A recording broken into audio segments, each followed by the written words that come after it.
We call the special call meeting to order, and before we get started and adopt the agenda, Shannon? Oh, we did properly make notice and have copy of the specially called meeting notice that will go in as part of the minutes for this meeting to stay in compliance with our open meeting laws. That taken care of, members, we have an agenda before you to address some issues that came up that needed to be addressed before our next called meeting. Do we have a motion to accept the agenda? I make a motion, we accept the agenda as follows. Second. Second. There's been a motion and properly second. Are we ready to vote? All those in favor, please signify by saying aye. Aye. Those opposed, same sign. Motion carries. Agenda is accepted. Approved.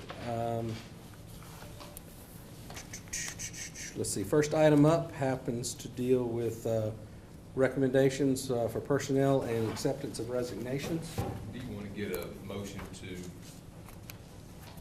I know you mentioned that already, but the next item is that, just to attach the notice to the. Yes, we'll make a motion to attach the notice to the meeting agenda. Mr. Chairman, I move that we accept the notice of a special call meeting to accommodate the agenda. Is there a second?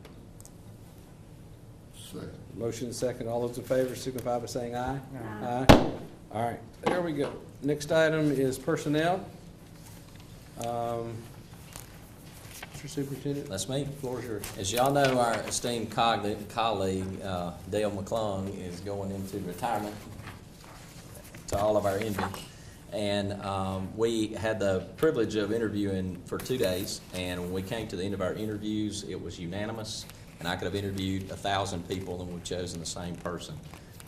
Ms. Burke is currently the Business and Finance Director at Greenwood Public School District. She has 19 years of experience, 5 of which are in education. 4 of those were in the Department of Ed, Mississippi Department of Education. The things that we liked about her, the panel included both Dorothy and Dale and several folks from central office and me and the assistant superintendents. And the proactive nature that she talked about providing opportunities for Greenville to save money and to move her district forward were very impressive to all of us. But hands down, she was incredibly impressive, and that's who I would like to recommend for hire for Dale's replacement. With that being said, both Dale and I, when I talked to him about the time frame in which we could receive a business person, now would be the time. And well, actually, he said last month, but you know, last July, right? But what this does do is what I'm asking the board to do is approve this pending her release from her contract. In her district, it is a contracted position, so that she can't be released until her board meets, which would put her earliest start date as June the 1st. And she's agreed to live in Vicksburg? She has agreed to live in Vicksburg. Superintendent, Yes, if I sir. may interrupt you at this time, sir. Sure. How much is it gonna cost? 70, is that not with you? I apologize. Oh, here's your packet, Jim. I'm sorry. Oh, I'm thank sorry. you. Yeah, it's her, for her 5 years of educational experience on the administrator scale, so it's like 73, 72, something in that range. She's here, 73. Yes, sir, that's it. Is this the same lady we talked to once before who was coming out of the gaming industry? She spent 1 year at one of the casinos. She was not impressive the last time we talked to her. Are there no certified public accountants applying, or anybody with additional experience? We interviewed multiple people, and she was by far the best choice. How many total applicants? 17, 18, and then those that had experience in education, there were 8, I think, that we spoke to. When we talked to her before, of course, she may have gotten additional experience since that time, but she was doing mostly clerk business, not high finance, you know. Oh, yeah, the business, actually, she worked for IBM. She had a $120 million budget that she was responsible for with them. But the most current is in Greenville Public School District. She is the business manager with them. Greenwood. I apologize, Greenwood, yeah. Let me throw something out also, and my cohorts can verify or deny. I think that she meets the qualifications that MDE has now for a school business manager, licensure. Is that correct? She has what would qualify her, and that's the courses that they require.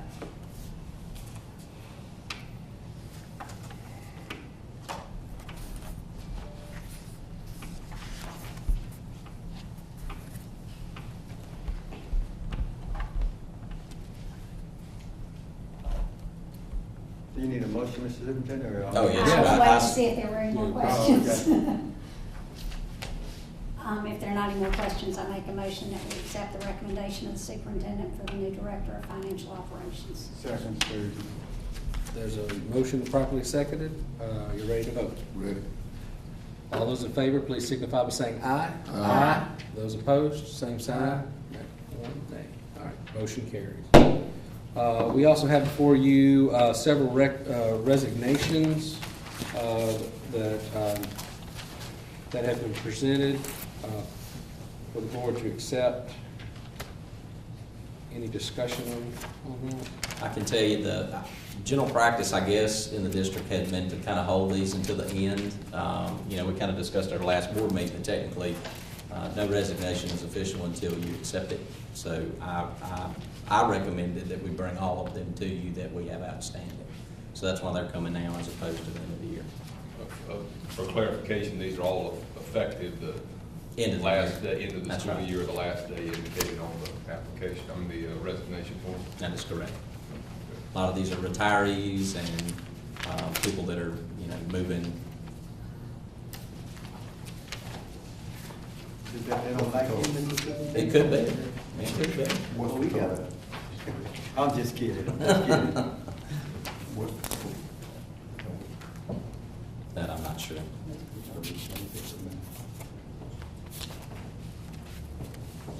I make a motion we accept the resignations.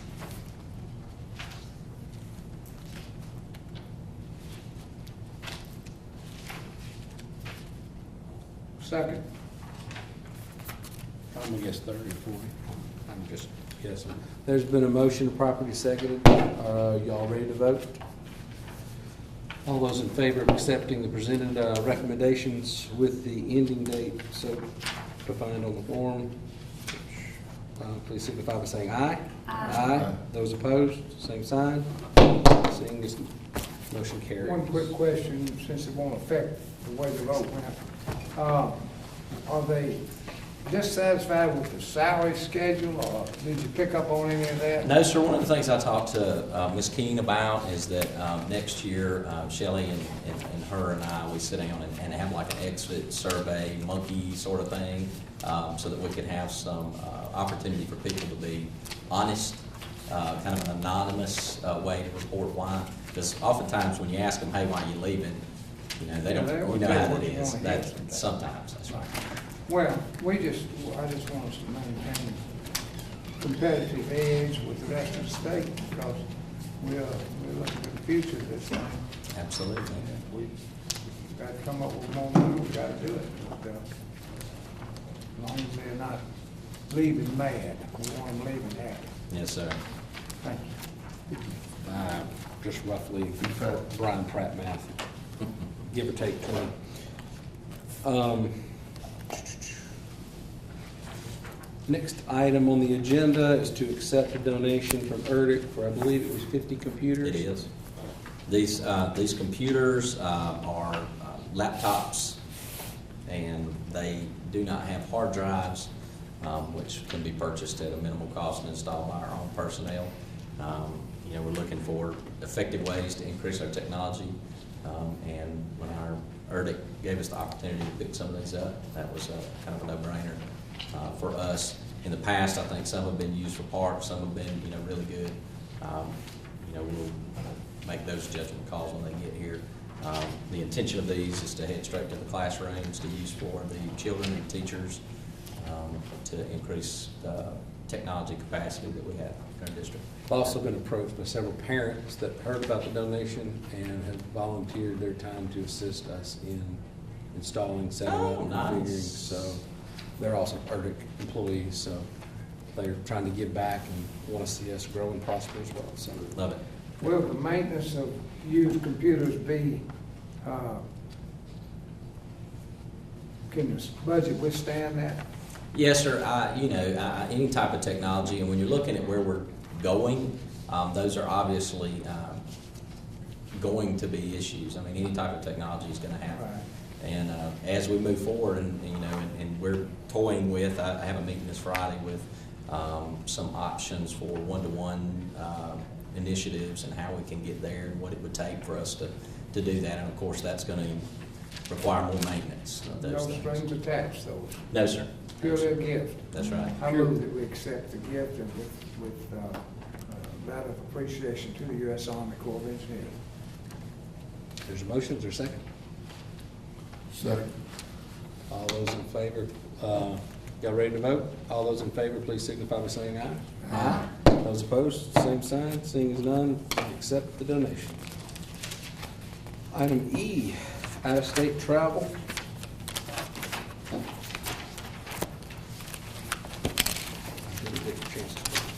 This has already been approved one time, and they're just changing the date. Yes. Seeing as how we've approved the trip once, we're just approving a change in the date. I'll make a recommendation that we accept the date change for Vicksburg High School.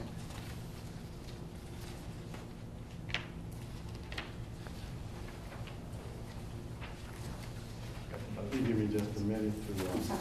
That's That's my a motion. Huh? You said a Oh, recommendation. no, but you made make a motion, I'm sorry.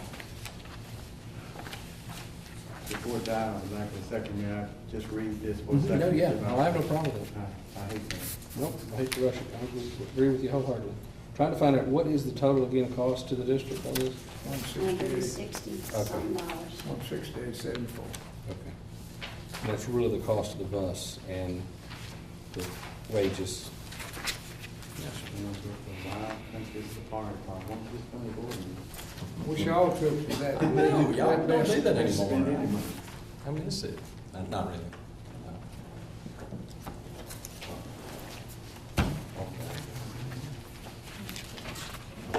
You good? You ready? Yes, sir. You make a I motion? make a Do we have a motion that second? we accept the change in date. Sturgis second the motion. We have a motion, properly second, to accept the amended travel plans for this event. Are you ready to vote? All those in favor, please signify by saying aye. Aye. Those opposed, same sign. Seeing as none, motion carries. Mr. Pratt, if it meets with the approval of the board, it seems to me we got two attorneys here to talk about the bond issue. Sure. Might be that we just table the first F and then come back to it, go ahead and discuss the bond. Yeah, that's no problem with that. The board policies may last. It may They take- both may last a while, but they'll give you more Give us more time. time to Okay. absorb all that. We entertain a motion to table F, review of board policy.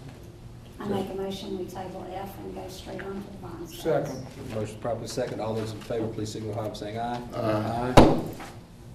Moving right along to bond status of the district, and I believe we have Mr. Young and Mr. Greenman here.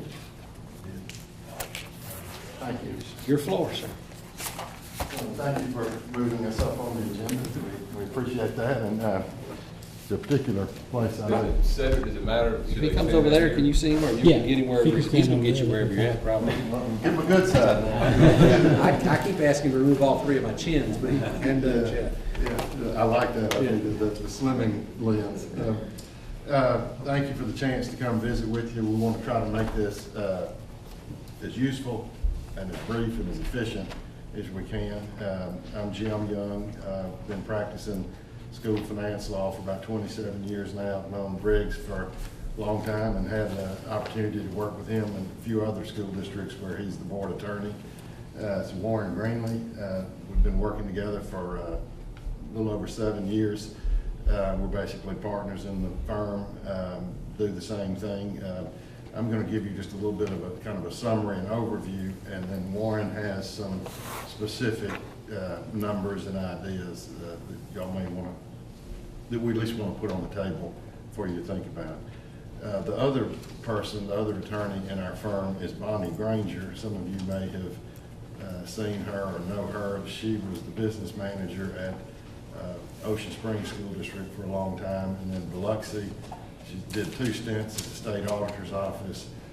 Now she is the state-appointed financial advisor to several school districts that are in financial distress. She's wrapping up at Tate County and starting in Claiborne County. In all of her spare time, she's a lawyer with our firm. So all of that to say, our little niche in the world is working with school districts on finance, transactional type issues.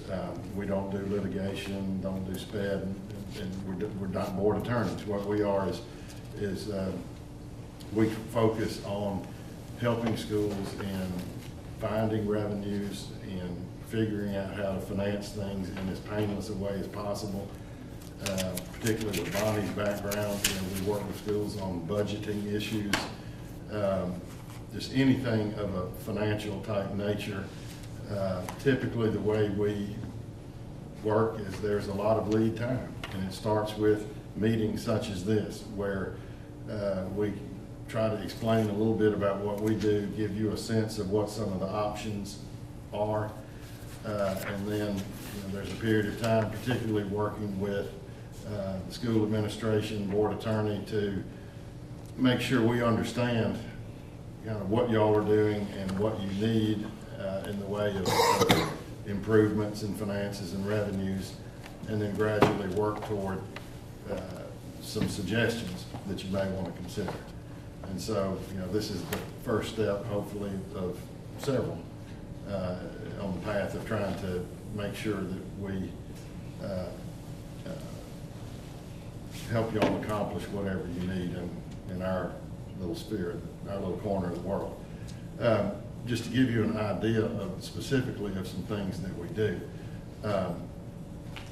First of all, just sort of in the vein of finding revenues. We work with a lot of districts on looking at ad valorem tax collections. Starting with your request. Are you requesting all that you can request? Sometimes we'll see districts that are not doing all that they can to collect what is rightfully due them. And what we're seeing with, districts from the Tennessee line to the Gulf of Mexico, all districts are under increasing financial pressure. With the economy slowing down, just revenues statewide have been down. The legislature has been very grudging in how it has funded the MAEP. They've not been as grudging in the new program. Sorry, with the one exception. With the one exception. Everybody else. I can tell you, working with Hobbs and Gray Tollison, and there's some champions there. But on the whole, they're putting the new mandates, the new programs, the additional mandates, the teacher pay raise that is not being really covered completely by the state funding. What we're seeing with districts all across the state is this accumulation of responsibilities and obligations, yet the funding is not increasing at the same level. And I've seen a lot of districts that have ridden using their surplus fund balance, using 16th section interest, using one-time money, and have ridden all the ponies we can find, and just to try to make it to the next year, and they're just running out of money. They're cutting left and right, trimming the budget. I'll be the first to say 5 years ago there was probably some fat in a lot of budgets that didn't necessarily need to be there. I'm not saying that it's all gone now, but I can say a whole lot of it is gone. And at some point, though, you get to where you're cutting what's important. You cut down the meat out. And I'm not passing judgment or saying anything about what y'all have done, because we are just starting with you guys, and so, but I'm just trying to give you an idea of the types of things that we see. We see a lot of deferred maintenance, districts that just are not taking care of their facilities. And I know one in particular I talked to a couple of years ago, and if they borrowed every penny they could under law, they couldn't fix their buildings. They needed some new facilities, they needed some extra rooms, but they couldn't just afford the Band-Aids. They had waited so long to do that. Nobody wants to raise taxes. I hate paying taxes. I loathe it. I can't stand it. But I also understand that, you know, there has to be some level of functioning, particularly with the schools in the educational area, and there is a direct correlation between the quality of your schools and the economic development in that area, and the business that come in. And, you know, y'all are surrounded by some really good districts. You've got Clinton, you've got Madison, you know, Rankin County, a number of them. We work with virtually all of them. And, you know, there is a keeping up with the Jones element, and, you know, people can now choose where they want to live based on, particularly on the schools. We work with DeSoto County, and, you know, great example of people move there for the schools. So there are all these issues that have to kind of go into the mix and trying to come up with what would we even suggest that you do. And so I'm just pointing out, we work with schools on kind of looking at all the issues, looking at how are you requesting the ad valorem taxes? Is there any amount that we can add to what you're requesting legally? Is the city providing you with all of the collections that you're due? And we see a number of instances every year where schools get shortchanged by either the city or the county. They're not receiving all that they should be receiving. So you kind of start with, for lack of a better term, you know, the change under the sofa cushion. What's already there, and how can we maximize what you're already doing? Sort of an extension from there. Do you have a shortfall in what you're collecting each year? And do you need to consider doing a shortfall note? A lot of districts have put off doing those in the past. That's where what you receive is less than what you requested. A lot of districts have been hesitant. Well, first of all, a lot of districts do issue shortfall notes. Many are hesitant to do that because they don't want to raise taxes. But what happens is, if you don't receive everything that you requested, that affects your tax base and what you can request for the next year. So if you're short $100,000 and you don't request that shortfall note, then your budget, your request, what you can request, is reduced by $100,000. Not just, you're right, not just for next year, but for every year thereafter. I mean, you get a multiplier effect. And so, you know, there comes a point where you just have to say, we have to do this shortfall note. That also has the effect of, and again, I mean no disrespect here, but keeping the levying authority honest. Not, again, no aspersions, but maybe not the best way to say that, but it's good business.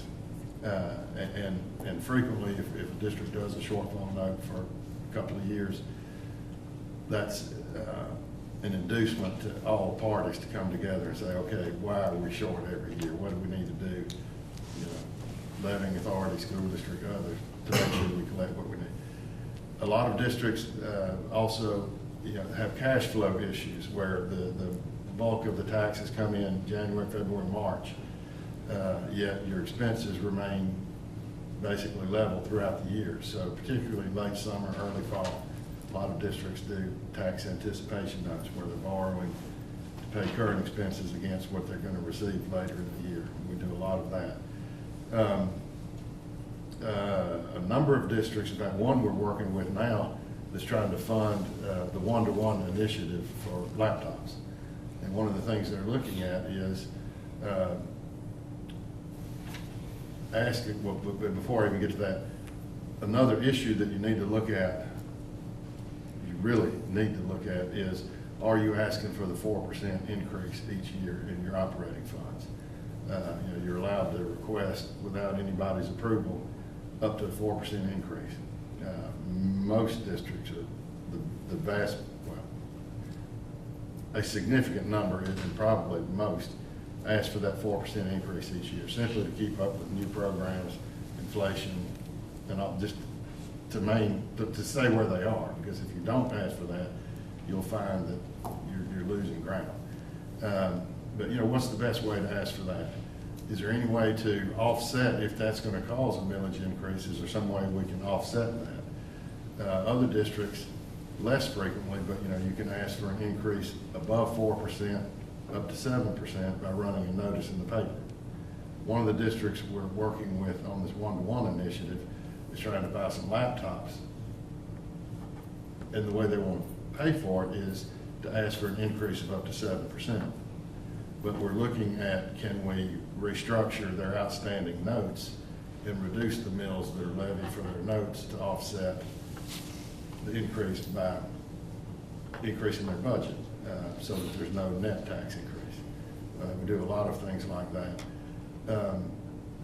And then we also look at, you know, capital improvements, you know, how can you finance them? Warren will talk a little bit more about that. You know, our approach is to kind of come alongside your board attorney, your administration, and by extension, the board, and just say, let's take a look. You know, we're very sensitive to the political pressures that you're under.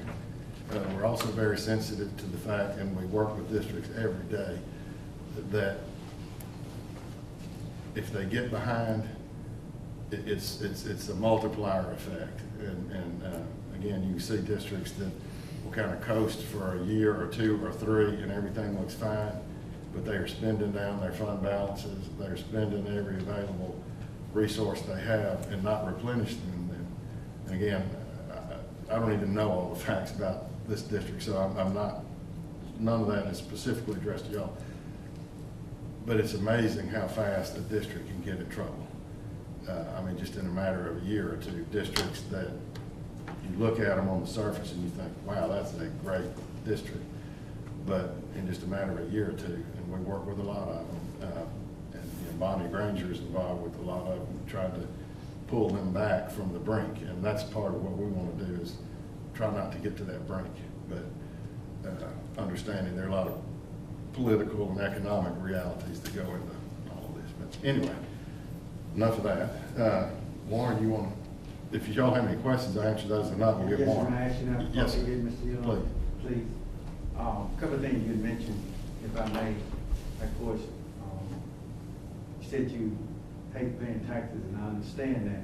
But about 4 out of the 5 things you shared with us, pretty much it's a tax increase. Okay? So, you know, 6 in one hand, half a dozen in the other. Give you an example of what you just said with the 4% or the going up to the 7% with the ad valorem tax. You know, we're gonna see, if we float this ad valorem taxes, you're just raising taxes. Okay? It's best not to say that you hate to pay taxes when you turn around and we tell our people, our constituents, that you know, we've got to raise taxes, but we're going to raise it with your ad valorem taxes, which is really not your taxes. So in this tax,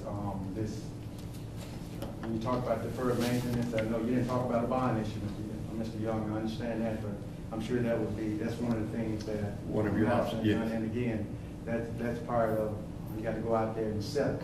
Right. So they would, and it's just like anything else, if you don't sell it right, it's not going to work. Absolutely. I guess I said all that to say this, is that we know about the 4%. We're not getting our full value that you spoke of, trying to get it up to 7%. And that's something that Jim Sturgis wouldn't do. I couldn't vote for that or to increase that, because, you know, I'm of the opinion that you live within your means. If you make $5, you should spend $2.5, and save the rest. Sometimes you have too much clutter up top. Instead of getting rid of the clutter, you just keep adding on. So that's one of the things that we probably could look at also, that hadn't been done in the past. But, you know, it's something that I'm just looking at what you're talking about here, and It's basically about raising taxes. I just, Well, and I appreciate your point, and I hope I'm not misunderstood. I guess my point's really being, I'm a realist and understand that you know, when you pay taxes, people are asked, I mean, that's something they're giving up. But I also hope I was clear in that there are some necessary things that we all have to do in order to gain something that will benefit the whole community, such as a good school district, which will then drive economic development, which raises property values, which then increases the value of the mill, which then can have the effect of actually reducing the mills that are levied. There are a lot of things I do every day. I don't like going to the dentist, but I go because it's the right thing to do and a good thing. You know, a lot of things that, but I just want to acknowledge that we're not the type that's going to come in here and just, without understanding all the consequences, say, you know, there are no limits. I mean, we want to come in as realistic. I think the challenges that we see in our district being level funded by MAP and trying to cut as many things that we have over the years, and I think Chad's done a good job of looking at things that we can cut. But and even to Jim's point, there are probably other things that we ought to investigate every dime we spend and make sure it's spent correctly. But I don't know any of the bills at home have stayed the same over the last, how many years have we been level funded now? They haven't, and so I mean, just to stay where we're at, we're losing ground. You're losing, and that's one of the points I hope came home, that we see a lot of districts that traditionally have been strong, have been good, had good fund balances, and you'd be amazed at how fast. And the requirements the state have on us, new Right. programs, which a lot are good, the Reading Gate program and so forth, they all cost money. Right. And sometimes they have, even with pre-K, they throw us a bone, a little bit of money, but it usually doesn't cover the entire expense of that endeavor. Correct. And those things have gone up with our utility costs and our employment costs, and There are a number of things too that the state has funded in the past that they don't now, or they don't fully fund, like you're saying, and it's just all being shifted to you. And I see so many districts that are trying to do the right things, they're running as fast as they can, and it's just, they're barely holding on. And that deferred maintenance is a huge thing. That if you get behind on your buildings, if you get behind on your buses, it's just, I mean, we've seen it over and over, and I know Briggs has, that, you know, which is why I applaud y'all trying to get in front of things and have a plan, so that you don't get in that position. But if there are not any other questions, let me turn it over to Warren, and he can kind of highlight some of the, you know, I've mentioned some things that help maybe from the operating standpoint, the tax anticipation note, the shortfall note. Warren can talk to you a little bit about capital improvement funding, but also refinancing and how that may or may not play into kind of helping with all this. Like Jim said about going to the dentist, I think that's a great analogy, and you know, it's a little preventative care. Going to the dentist, get your teeth cleaned once a year, you know, can help prevent that root canal. That's much more painful, much more hard to digest. And it looks like y'all haven't done much, you know, significant borrowing since maybe 98, 99. There was a big MAP bond issue, a couple of lease trust certificates that were issued, other than the $3 million that was done in 2009 under that qualified school construction bond program. You know, outstanding right now, you have basically 3 different notes or bonds. You have some 2006 MAP refunding bonds that were issued to refinance those 98 MAP bonds. Those that 2006 issue cannot be called or refinanced until February of 2015. Your current rate is 3.7 to 3.9% on that. It's paid off in February of 2018. So there is some savings on being able to refinance that. You know, unfortunately, you can't do anything till you get a little closer to February.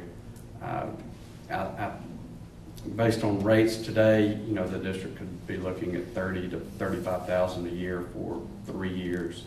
You know, so somewhere in the neighborhood of $100,000. Of course, there's several assumptions that go into that, and we're 6 months away from when the district would actually be able to sell some refinancing bonds. So, you know, a lot happens in between now and then. But again, the payoff date for that, or the call date, the early redemption date, would be February 1. The district would need to start really actively looking at it probably mid to late November. You have a 2010 GO bonds.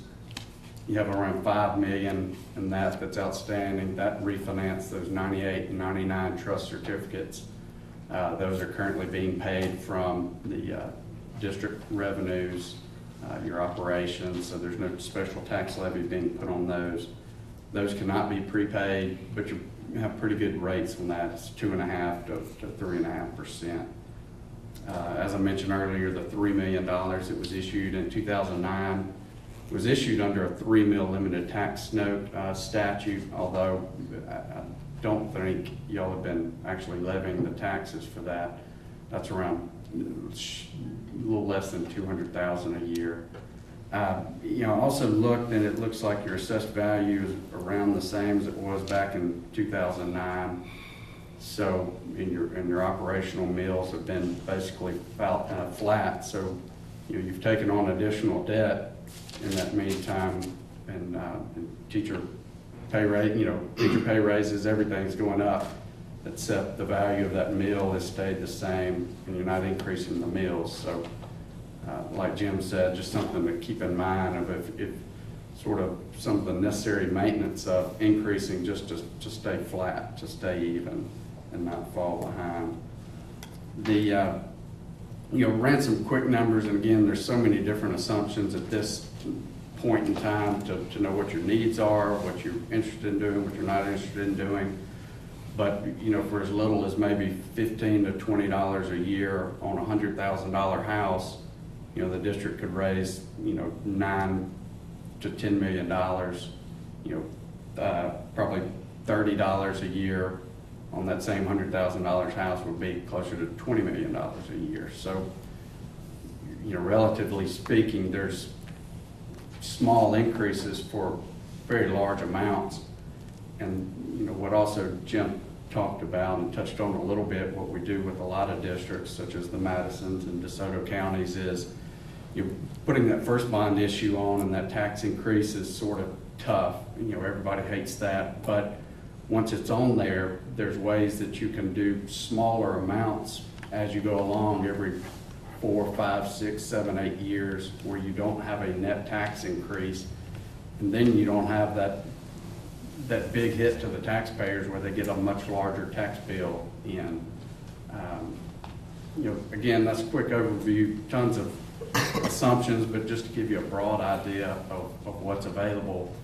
The 3 mil limited tax note, which is what you did for the $3 million in 2009, you know, you could raise close to $20 million for that, and that's does not require a referendum. It's a sort of a reverse referendum process where you publish a notice in the paper, allows for petitions to be filed calling for an election. So it's a sort of an easy, painless way to borrow money. You give taxpayers, if they're really against it, they can file petitions calling for an election. If not, you don't have to go through the process of having a referendum for doing a general obligation bond. There's other borrowing methods. Most of those, you know, again, use your operations, other than the general obligation bonds. But, you know, again, your options are wide open based on what you have.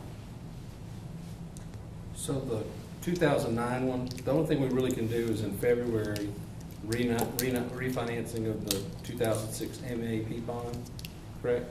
We can't do that until February. The 2010 ones we can't do anything with, right? And the 2009 one, if we were basically, instead of paying that back out of district funds, request that. You could put on a small tax levy, and again, that's $200,000 a year. 1 mil, I think, is well over $500,000 for the district. can't even do that math in my head, but that's a very small tax increase and you've already got that authority. All you have to do is ask for it in your budget. And that's not part of the 4%, right? Correct. That's right. That's up to 3 mills a year can be levied for notes issued under this particular statute, which are in addition to the 4% And increase. how long does that go through? We can do that every year, or is that does that end at some point in time? The 3 mil limited Yeah. tax note, it's the same as what you did for the 2009, $3 million. It can be borrowed up to 20 years, but you basically borrow money now and you can levy money for anywhere up to 20 years. But, you know, if the district wants to do it for 5 years, you can do it for 5, 10. So if you had an 15. initiative to build a new building or to provide laptops or some one-time expense, you could figure out how long it would take to pay it off and levy that amount to. Right, and that's what we do a lot with districts that say, you know, $10 million would help us do this, 15 million would be great if we can do that. What are our options? We can sort of put some options together and let you see how it looks on paper, see what the tax increase would be, you know, for a $100,000 house, $200,000 house. You know, again, we can structure it so that, you know, you have a higher increase right now, but the mills fall off maybe from 3 mills down to 2 mills, or from 2 mills down to 1 mill in 5 years, in which case you can do a little more small project at that point, not having a tax increase after that 5 years, but having another lump sum of money that you can make renovations and repairs on. What about the education enhancement fund money for buildings and buses? Is that pledged? No, sir. Are y'all just using that on an annual pay-as-you-go basis? We have been using it to buy buses occasionally, but we haven't done that. That's something we might want to factor into the mix as well. That can be pledged. What was it called again? It's Education Enhancement Fund money for buildings and buses. Back in '92, when the legislature raised the sales tax by a penny, the law said that they put $16 million a year in this education enhancement fund money that's dispersed out to school districts, originally on an ADA basis.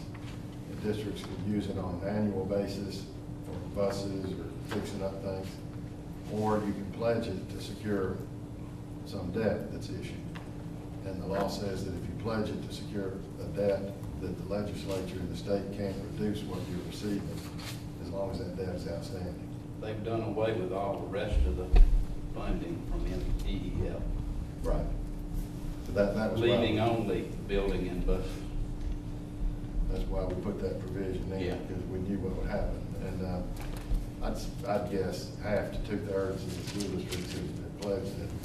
Like Warren said, once you pledge it, then you can just roll it over as you pay off something, roll it over to something else, so that you keep it locked up, so to speak. But we can factor that into the mix. But again, that's kind of the point I was wanting to make. It's more of a holistic approach that you can't just, I don't want to do that, and then all of a sudden you're shortchanged on how you're going to buy buses. That, you know, we need to take a comprehensive look at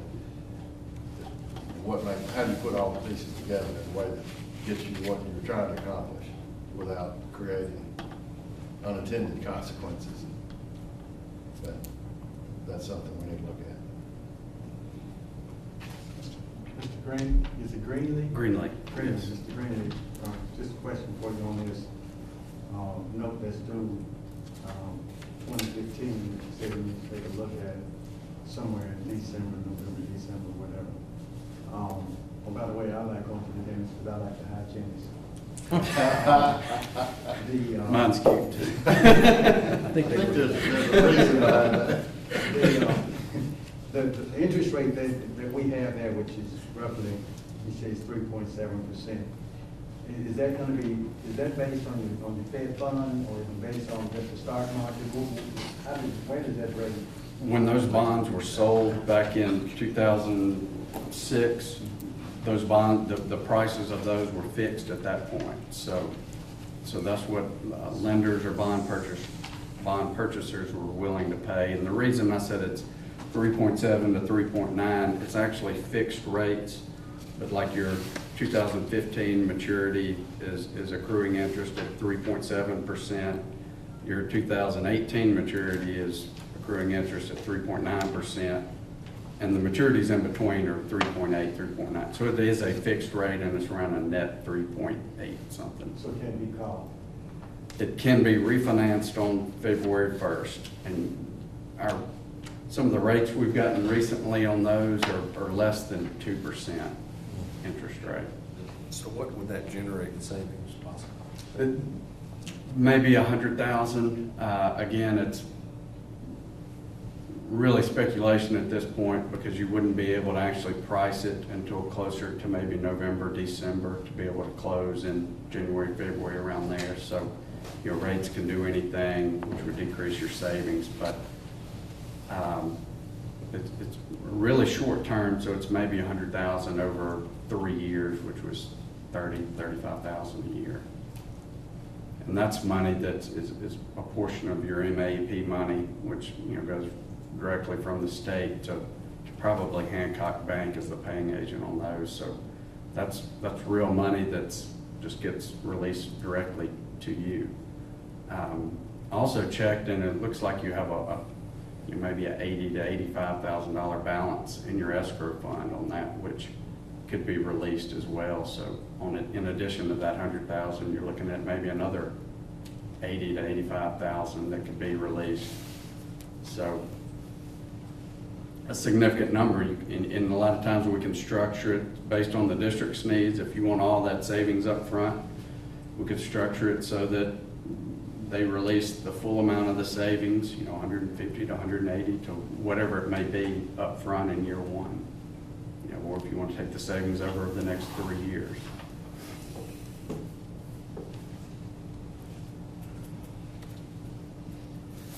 Any further questions? Well, I appreciate the gentleman coming in. I'm squeezing the dollar as hard as I can because, I'm not talking about y'all's money, I'm talking about my money too. I got 3 kids in this district and I have a personal commitment. And believe me, above anyone, my entire salary and my 3 children come from this district. So I want it to be successful. And in order for us to move forward, there's going to be some things, and I've heard time and time again, my board has asked me, what are other districts doing? What are other districts doing? That's really how this conversation began. It's because I started asking, what are y'all doing? How are you doing this? Clinton had an initiative where they went one-to-one. How'd you fund it? These guys' names came up. So I talked to Briggs and I said, do you know them? Are they reputable? You think they come in and talk with my board to see what our options are? Are we using our money effectively? What our options are, the money that we have, what can we do? So that's the conversation we're having at this point. Quite frankly, I told them, y'all are my bosses, but I want y'all to be as well informed about our options as you can be. So. And like Jim said, we're working with a couple other districts that are working on their one-to-one right now. Work with Clinton as well, but it is nice when they're able to structure their one-to-one without having a net tax increase. Because how are they paying for theirs? Not all of them have decided yet. It's sort of still in the. So Clinton, how are they paying? They're paying for it out of general revenues, and they did I don't know whether it was just 4 or between 4 and 7, but they did not issue notes. They're using general fund revenues to pay for that. Are they increasing, I'm curious, if Clinton and Madison and Lincoln, are they generally just using their 4% every year, bumping up every year until they get 55 mil? Yes. The two things, they're doing that on the whole. And then something Warren mentioned that is, I think, very critical, and they are doing this. Once you put the mills on, then it's easier, we try to structure it so that every 5 years, every so often, the mills are decreasing, dropping off, so that you can do something else, another note or whatever, without raising taxes. So How are they decreasing those mills? They just asking for less? no. Paying off the debt. Either paying off the debt, or we structure the debt on the front end so that. So they pay over time? Right, so like if your normal payments are $1 million a year, we'll do $1 million a year for 5 years and then drop it down to 500,000 a year. And then you've got 500,000 that's available.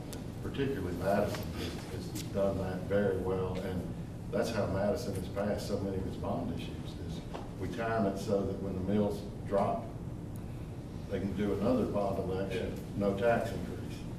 That's how DeSoto has done all its bonds, Harrison County. I was talking to, Warren and I were at the same seminar yesterday, school law seminar. I was talking to Jim Keefe and Mike Waldrop and, somebody else was there with us, maybe Kelly Sessions, but anyway, talking about that, and, he was mentioning, I guess, Jim's firm represents Madison, don't they? We do their finance. You do their finance work, They're they the do board their. attorney, right. And he was saying they've had theirs capped at 55 mil for a long time. Okay. And I guess they're reducing it over time, but he said they've been on the cap, which I was kind of surprised. I know their mills bring in a lot, each mill brings in a lot for them. And the value of a mill is increasing, and so that allows, That gives them more money each time. gives you a lot of options. We're at, what are we at, Mr. McClung, right now, 40? 47.81, I believe is what it is.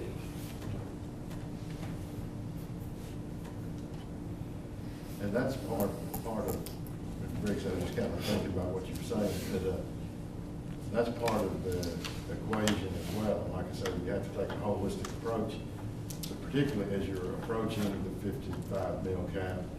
Are there things that you've been paying out of district maintenance, are there capital expenditures, are there bus purchases you've been paying out of district maintenance that you could flip over to a 3 mil note that you roll over every 2, 3, 4 years to take care of your capital improvements, but you're eliminating that drain on your district maintenance. That's right.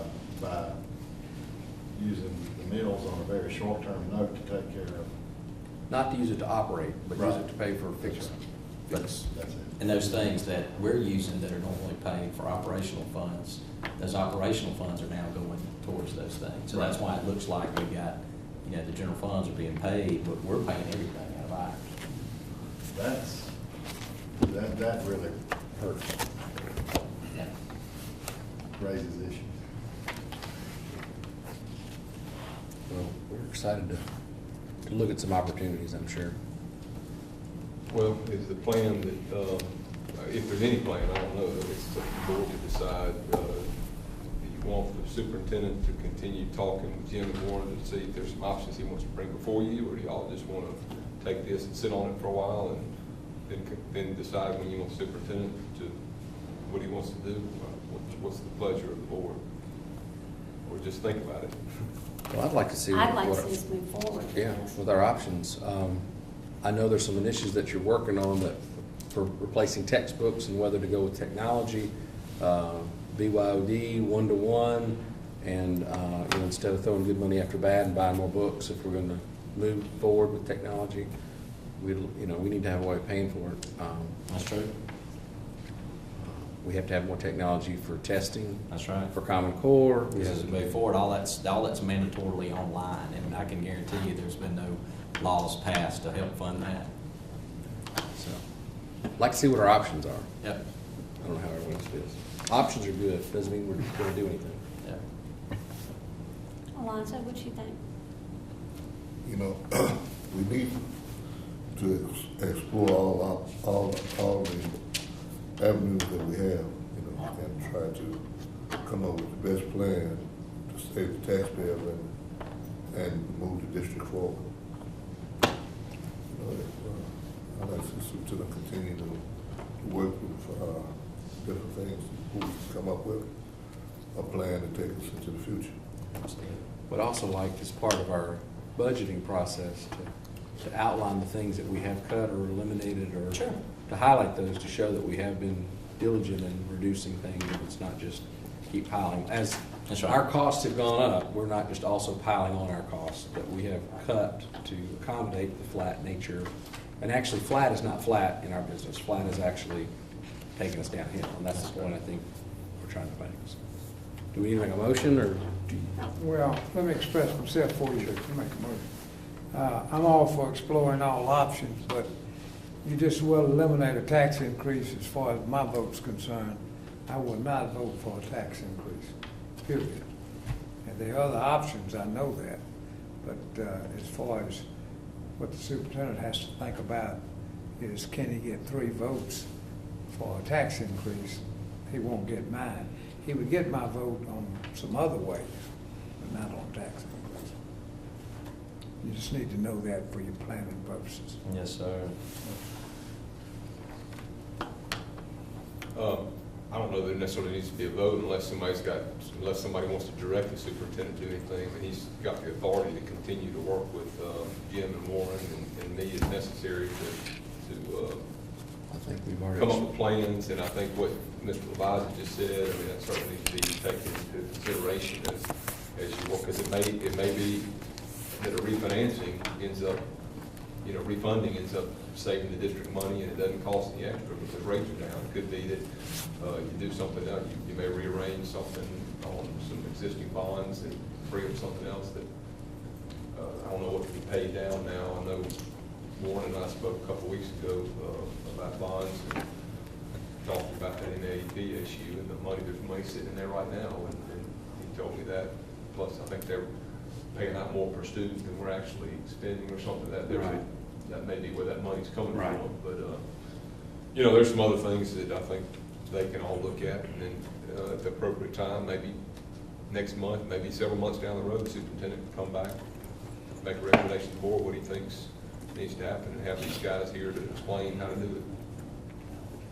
Sounds good. I think our superintendent's doing a great job, but what you hear in the public is student enrollment's gone down, but costs have gone up. Well, to the average guy on the street, they say, well, how come we can't work smarter? How come we can't do more with less? That's the guy on the street. But I understand about those things, and it's not gonna get any cheaper in the future. On the other hand, there are other ways other than increasing taxes. Yes, sir. And part of the thing one of the things I want them to look at, and there was 2 buildings that were built a long time ago. There was a maximum amount you could borrow to fund those buildings, but the actual cost of those buildings were much more than you borrowed. And then there was additional funds that were requested in order to fund the residual of that building project that I'm paying out of my general obligation money. And we don't need to. Well, I don't know what our options are. So, we're saying, hey, we don't have enough money, but the problem is we committed money to people that need to be teaching children to buildings that are already built, and trying to get them to see if there's not a better way to look at how we're doing that so that it doesn't appear as if, we have too many people working here. And because that's the first thing I hit. Y'all know that. I was open with y'all. I came in and I looked through personnel, I looked through number of teachers and that are teaching, looked through principal salaries, how we stack up, nationally and district. And we've been crunching numbers since I walked through the door because I knew that was one of y'all's, major concerns. And we've done, Dale and I work real close together, and he's shown me money and ways and options. And, there's been a lot of positions we have not replaced that we've absolved and combined duties to help, ease the burden of the money that had already been committed. But fundamentally, these guys are better at that kind of stuff than I am. So I want them to, just bring it and say, hey, this is what we can or can't do. Because I want to be, this is my own money I'm talking about now. I'm one of y'all now. And, but I want what's best for our children, because one of the things that I hear over and over and over, and, it was brought up earlier that there's a direct correlation in the quality of life in a community and what we're doing as a school district. Our mayor even said that, that he was quoted in the paper before I got here, and trying to make sure that we're doing best with what we have. But also, what I'm hearing from the public as well is when you walk in our schools, we've done a good job with what we've had. I think when we go to compete with the Clintons and the Madisons and the Rankin counties, they all want to know why we can't have the facilities they have. So just as we don't want to raise taxes, if we want to take our district to the next level, we're not going to take our district to the next level doing the same thing we've already done. And that's coming hard for the community.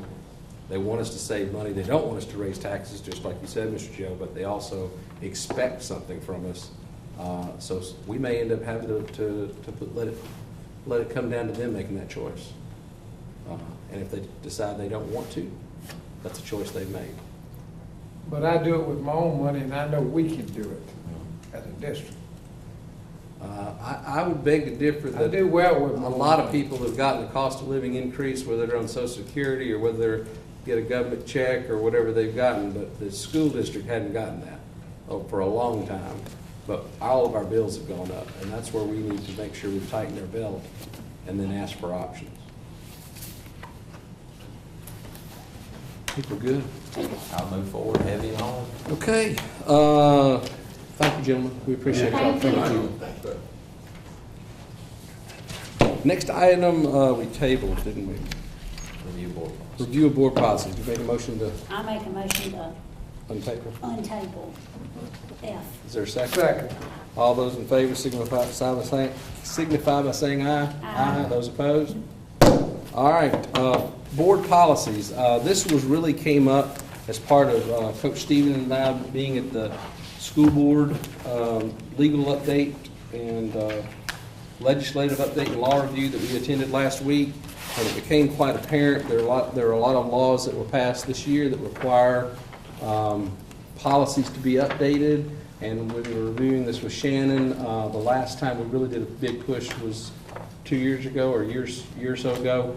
Our policies really need to, there are some cost and time that it takes to do that and to get caught up. One of the things the School Board Association presented to us was an option of taking our current policies for us, comparing them to state law to make recommendations to us to approve the policies that need to be updated. Sometimes in our policies we have spelled out law and when we should have just referred to the law. And as that law changes or gets updated, if we just refer to the law, then our policies are automatically updated. There's a concussion law. I could go through the whole list here. Yeah, there's a concussion law that I think we have to adopt a policy and have parents acknowledge the policy. There's several of them that have to happen this year. But I thought that in talking with Shannon, you know, there are a lot of things that probably need to be updated. And as long as it took us to get through the first two, we're never going to get through the rest of it. So, and in talking with Coach and others, thought it might be a good idea to bring it to the board to discuss the option of requesting or authorizing the superintendent to proceed with allowing the School Board Association to contract with them to provide us that service. And the service was not inexpensive. I believe it was in the neighborhood of $14,000. But the cost of being out of compliance with our policies for one accreditation violation will eat that $14,000 up very quickly. This way it would get us up to date.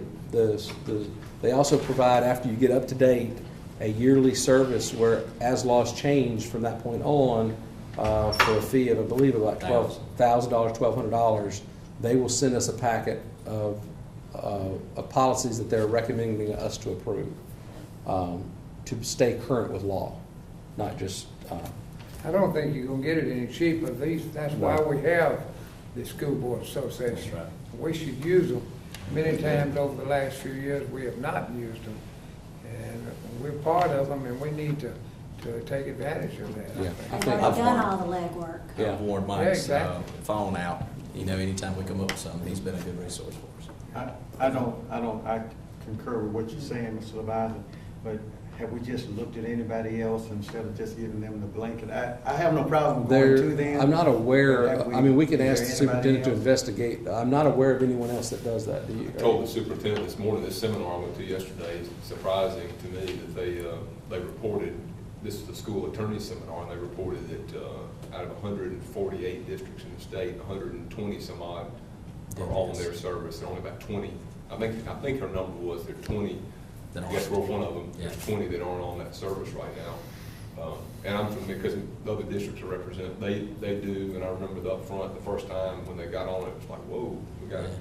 And I'm not, you know, you decide what you want to do on it, but it is going to require every year when they issue, now I think they will present, I think, to y'all, they'll present the policy, all the laws, they summarize them, and they may even kind of show you at y'all's Current school, policy. you know, new things that have changed.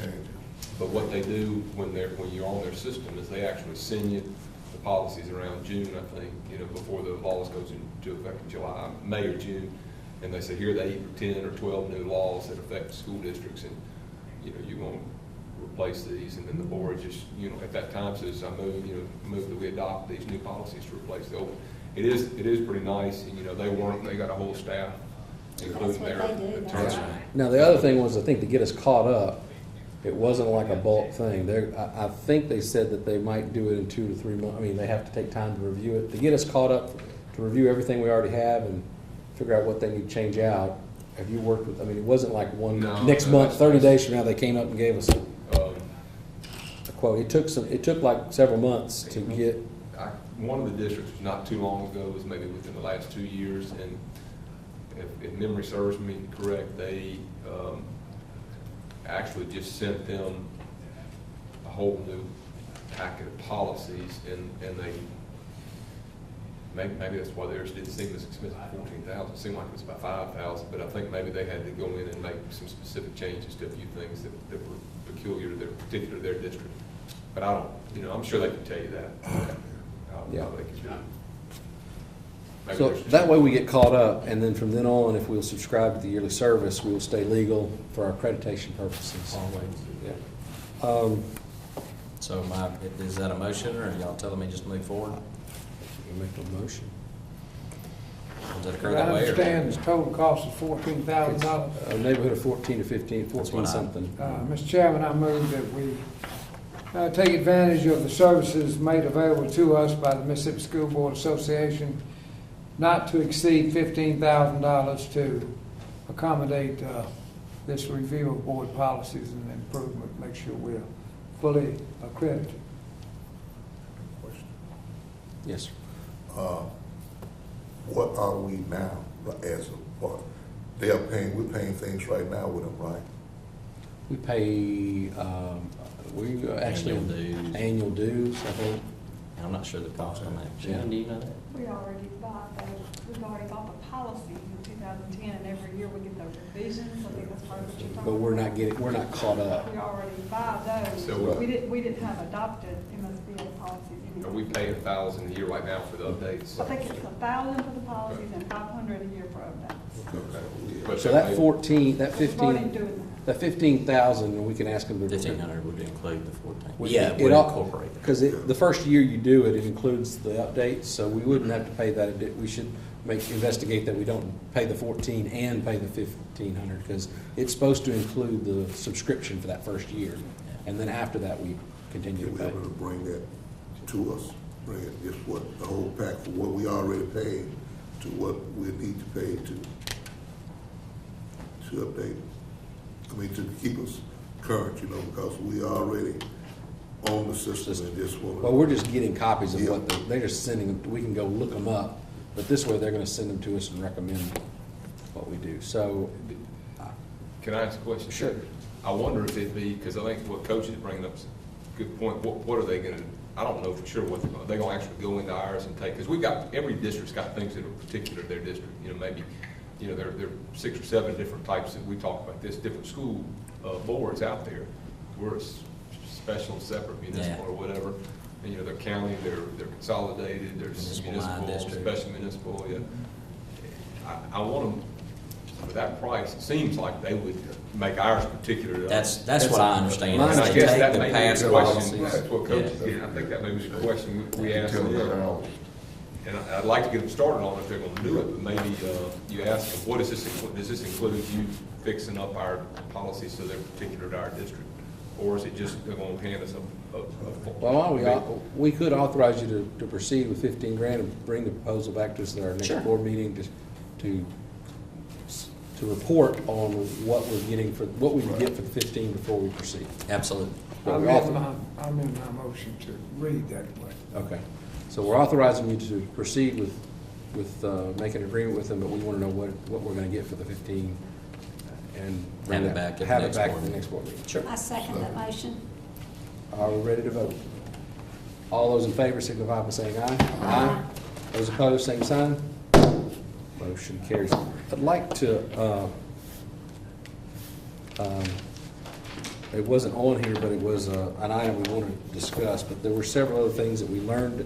Can I make a motion, amend the agenda to add one item? We can. I think when Shannon called me, I just thought that was all Under the board, that's what I thought, too. Part of It's the still same. board policy, okay. Yeah, I think that's. One of the things that we talked about at the legislative review and law review was to reinforce for accreditation purposes, and the first thing that they discussed, of course, was making sure that you had updated policies, and the main role of the board is to create the policies and for the superintendent administration to execute the policies. It became apparent that they focused on accreditation violations and talking about things they've seen out in districts, and not that we are subject to those, but it was a good idea to make sure that we were aware of those and making sure that we're staying within our role as board members and so forth. So one of the things we talked to Shannon about was referring to each item on the agenda as to which policy that covers that item. So for Jim's sake, when we're approving out-of-state travel, it will refer to the board policy that refers to out-of-state travel. It'll have the policy number beside it, that item number, so that we can always say, when we're approving that item, we can look it up and say, are we following board policy by approving this travel? And one thing to look at, Jim, is that we bring this up over and over again, but we may need to make sure that the things that we're expecting for out-of-state travel, as in estimated cost, I don't know that that's in, that when they're presenting an item for approval, we need to go ahead and make that an item. Change the policy to say, we expect before as you're bringing an item to be approved for out-of-state travel, that it include the following items: estimated cost, cost to district, other funds being used, those kind of things. So it makes it look like we're always, anytime we're making a determination, it's based on following a policy that we have created. Secondly, it referred to the superintendent's report to include the items that we have asked him as part of his goals of his review, that his superintendent report should outline anything that he's doing should be in support of those goals. So if we've told him to improve student achievement, he should talk about the things and activities that have either supporting that achievement is being approved or things that he's doing in support of student achievement. And that basically his report is outlined by the goals that we've given him. Our portion of the agenda basically outlines the policies that we have set forth. Well, isn't that expected of him as the superintendent to Well, keep us abreast of? It is, but it goes so far from an accreditation standpoint, they like seeing that he references the goal Okay. has a section for increasing student achievement, and under that he'd talk about a seminar that he went to or teachers attended or those kind of things that show, or when we receive test scores back of some sort, MCT2 or from our case 21, that signifies that we're moving in the right direction. He's making a report on that he can bring it back to us so that we're showing that we're holding him accountable in our meetings. The other one talked about board's responsibility and being careful of where we can be at a certain time, but it also discussed our role as board members in showing up in schools, and that we make sure that the biggest violation for board members is that public events are great things to go to. It's great to be invited, but that we should not be attending. We should not be showing up at schools unannounced, uninvited, to act as if we are interfering with the daily operation of a school. That was the biggest violation that schools have gotten into, is crossing the line or just showing up, walking the hall, and that kind of thing. That they brought that to our attention to make sure that when we are there, that we are acting. Some of us are parents, and it's fine to go for those functions. And Riggs, you might kind of clarify a little bit, but when we go as board as parents, if you're invited or if you go as a parent, any kind of public event, obviously, but otherwise, if there's something going on, y'all got concerns about a school, a particular school, y'all can do that as a board, get together. If you got concerns, something didn't happen right, or y'all want to view a property or facility to make sure there's not a leak in the hallway or whatever it is, then y'all should go as a board. we also talked about things Of to course, do. that would also entail, if three or more there, that you would need to notice, send out notices required that y'all are getting together. Well, they didn't say that for public events, as long as we're not discussing. Yeah, public events is Yeah. what I'm not talking about. I'm talking about if y'all decided, let's just say there's a leak over here at Warren Junior High, and y'all are concerned, y'all heard about it, you're concerned about it, the thing to do would be to call the superintendent's office and say, hey, I've been hearing about this leak, we need to get together and go over and look at it. So Shannon sets the meeting, calls the post, puts it on the door. An hour later, you're at the building, 3 of y'all or 5 of y'all are there, and you can, all view it together. Secondly, they talked about the other second most occurrent violation was hiring of certified employees that had not received their certifications yet or accreditations yet, and that we make sure that our approval is contingent on that being proven. Sometimes we get that someone's just graduated, or that when we are approving for renewals of teachers, that if someone is not, their certificate ends in July or June, that we non-renew those until they have proof that they have been renewed. Because sometimes what happens is everyone has good intentions. When it doesn't happen and we've approved someone that's going to expire at some point in the future and expires at the point in time when their new contract is, we can actually be cited for an accreditation violation. That's, and we're going on the best. Your new hires, you've got until October 15th or. I think the one they gave the biggest example of were teachers that were currently teaching, and theirs were expiring in June or July, and they've got to go complete a course, or they've got to go do something to update it, continue it, or whatever, and they're in the process of doing it, and they don't do it. Well, we've approved them. Well, we've now approved non-certified. So that was we hold contracts for all those individuals. That license expires. You're a good man. 6/2014. I think what they're saying. FEMA pulls all of those. I mean, you've probably already approved them, but they're working next year contingent on them getting a license that's. So are we okay in that? Well, we probably ought to. We ought to not approve them. Or change the policy to say that the approval is contingent upon the licensure requirements being met. Well, that's one of those unsaid. Yeah, understood, but it's unwritten. So we need to start marking those on the agenda items and say these individuals have not met the qualifications for. Well, I think 14, 15. I had addressed that with the superintendent previously, and I think he said that now they're not renewing people that don't have a license, if they don't have their licensure met. Yes. Is there a question? As a I'm sorry. teacher at Vicksburg High, can I say that I have certain certifications, and that at times it'll be kind of the joke of the building, because it'll be like several teachers don't have their contracts, everybody else gets their contract, and it's like, oh my gosh, where's my contract? And then you remember, oh yeah, I have to complete this course or whatever for certification, and they don't give us a contract till we get But I that think one it's done. a problem. The problem comes in that if we've approved it, even though you're holding it, which is great, Right. I don't think that we're supposed to actually have approved it unless they have it in hand. And They that, let Zena know to change the process. yeah, and so that was a big site. The other big site for accreditation during the MDE audits were boards that go off their agenda. So we need to make sure that if we have an item we wish to discuss, even if it's recognizing someone from ERDIC or whatever that's in the room, and having a discussion, that we're having any discussion of an item, it should be an item that we if you notice someone's in the room, we want to talk about them, let's make sure we add it. Even if it's as little as that, those stack up. That could be under the I would think under your acknowledgements and recognitions, that's the time to do that. But that's the time to do it versus. That's right, you correct. can't just break in the middle of an agenda and decide you want to.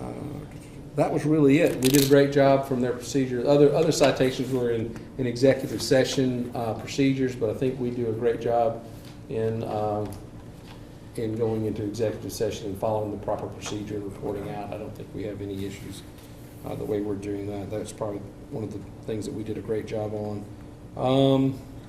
The other one was handbooks not matching board policy.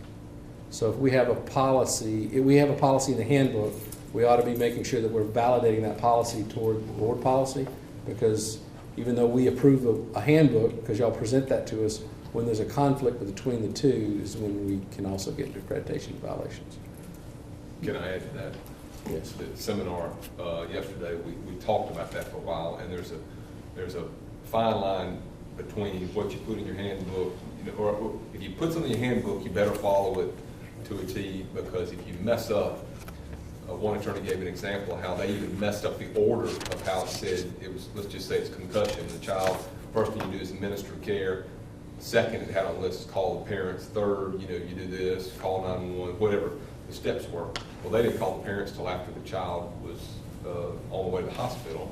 And the people sued them saying, well, you didn't call the parents second. And the judge said, no, that's a technical, you know, we're not going to hold the district liable because they didn't call the parents second on the list. The point of it is, though, you got to be real careful, because if you got something in there and you don't do it right, then they're going to come back and somebody may try to sue you, because that becomes a ministerial duty, and I don't want to get too far in the weeds. Ministerial duty, you've got to do those things. If it's discretionary, if you just say we're going to administer care to a student, then if you administer any kind of reasonable care to the child, then you're protected, because the care may not have been perfect, but that's a discretionary duty, and there's immunity for those things. But if it says we're going to administer a tourniquet every time a child has a bleed, well, then if you don't administer a tourniquet, you're liable and you're in trouble.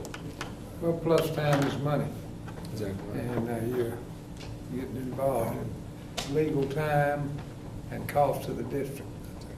The last thing, real quick, was teleconferences and videoing the meetings, and that when we do have a special call board meeting and it's open to the public, and if we recorded those for all the other meetings, we need to make sure that we're recording these as well, the non-executive session. Yeah, that's one of the things that, one of the policies I can tell you is we've adopted it. Y'all don't have many, if any, y'all may have had one or two over the years that I can remember, telephonic or video conference meeting. Other districts have them on a more regular basis, and there's a new policy. In fact, those districts have adopted it. It's in this. Yes. Because I've had this policy adopted in other districts. It just kind of gives a blanket statement that you can have. You know, with changing times and technology, there's no reason not to have conference when people can't be there, and it's happening all over the place. So it says specifically that you don't have to do the law was that you had to have 5 days notice before somebody was on there. But this policy just gives you a blanket statement, which we need to adopt here in case we have any of those meetings that you, it's in this book. And I think it's on the school board. If we use the school board's policies, they'll give, that's something they've got drawn up, and it tells you what to do. Yep. And it has to be, I think the biggest thing about the It's got to be. when you have a kept teleconference meeting is that the public has to have the opportunity to hear everyone on the call as well as any board members, so we need to probably make sure that the superintendent has that, a call-in number or bridge set up. Yeah, I think we've always. Yeah, we done have. that. It's always been, that's not been a problem. I think the thing is, and hopefully Cedric's got this under control, got to keep these for 3 years. If you have a meeting where somebody's got to participate by video or audio conference, it's got to be kept for 3 years. Yep. Do All of them forever and ever, amen.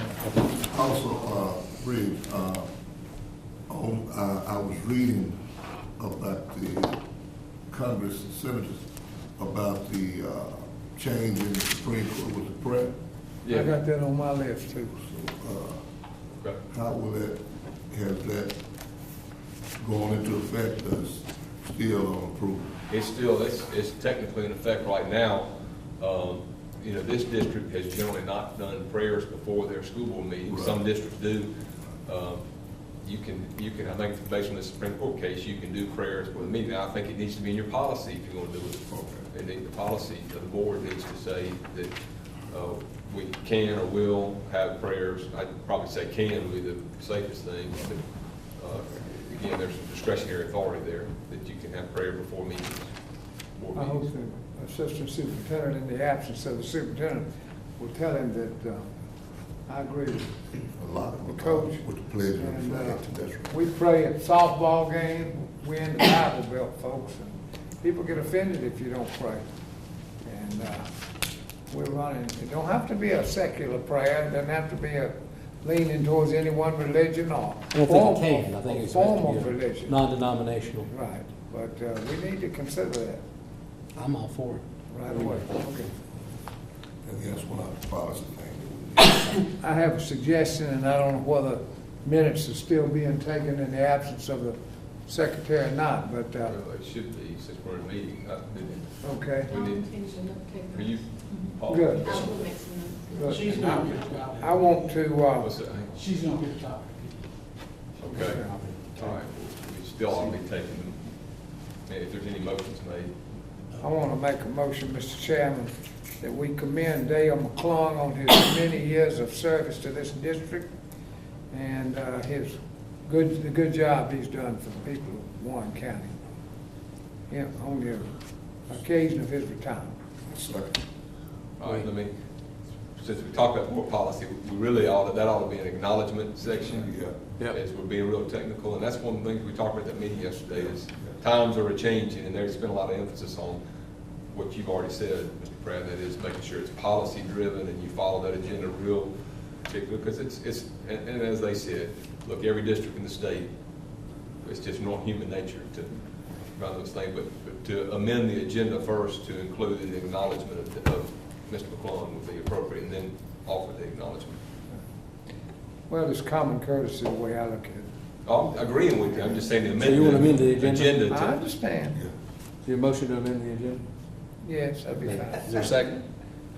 We have a motion to amend the agenda to make an to add acknowledgements to our agenda. Is there any more discussion? All those in favor signify by saying aye. Aye. Seeing is none, motion carries. And I would like to make a motion to amend the agenda to thank Ms. Austin, Assistant Superintendent, Ms. Paula Johnson. They had a conference Saturday at the convention center for our kids.